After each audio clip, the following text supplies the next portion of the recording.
This is from CBSSports.com. Every team's biggest roster, hole or question mark, entering the 2024 season. So in the AFC North, they say the Ravens is the offensive line shuffle. The Bengals, running back / tight end. The Browns, quarterback. And the Steelers, quarterback / wide receiver.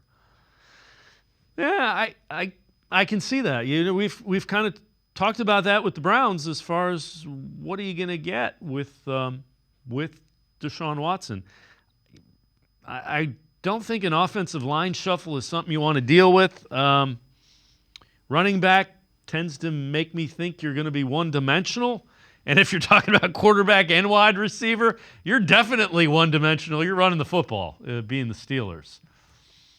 Yeah, I think that's a fair thing to say about the Browns. And yeah, the Browns, you go into the season and you're wondering, okay, is Deshaun Watson gonna be Deshaun Watson? And let's be honest about that. The Browns' questions at quarterback are not the same as Pittsburgh's question at they're not. quarterback, right? Like it's not two of the same thing. The Browns are wondering, hey, is this guy who's under 30, who was a 3-time Pro Bowler when we traded for him, is he going to play at that same level and be a top 5 quarterback again? And they're wondering, like, hey, can Justin Fields and Russell Wilson do something?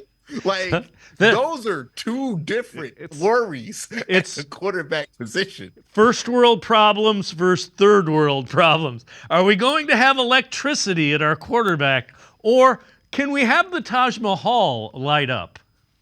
It's like asking yourself, hey, will this BMW that I bought start up and run well this year and not have to go to the shop a ton of times? Or it's like, hey, man, I need a jump every time I start this Ford Focus. That's the difference of like, hey man, they got quarterback questions, both of them. It's two different classes of quarterback issues. But yeah, I would say, yeah, the Browns, you got to see what Deshaun Watson is. He has not played enough for me to be confident that he's just going to be the dude that he was in Houston, but he's not played so badly when he's been out there that I'm disillusioned about that being true either. Like I want to know what he's going to do this year.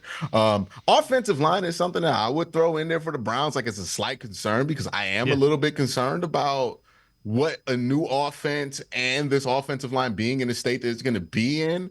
But again, let's talk about a first world problem, because as much as I complain about the Browns offensive line, there's not a single guy on there that wouldn't start for somebody else. And you got Jack Conklin potentially as your 6th man. There's a lot of people who would kill to have the problems that the Browns have on the offensive line standpoint, and at quarterback and at running back, right? We talk about with running back, oh yeah, will Nick Chubb be Nick Chubb again?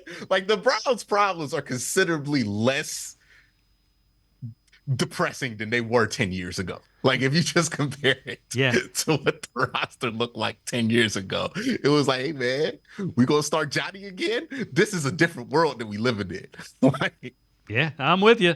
And I like Justin Fields. Let me say that about the Steelers quarter. I'm not a big Russell Wilson guy. I think if you let Justin Fields play, I think he figures it out, especially with a competent offensive coordinator like Arthur Smith.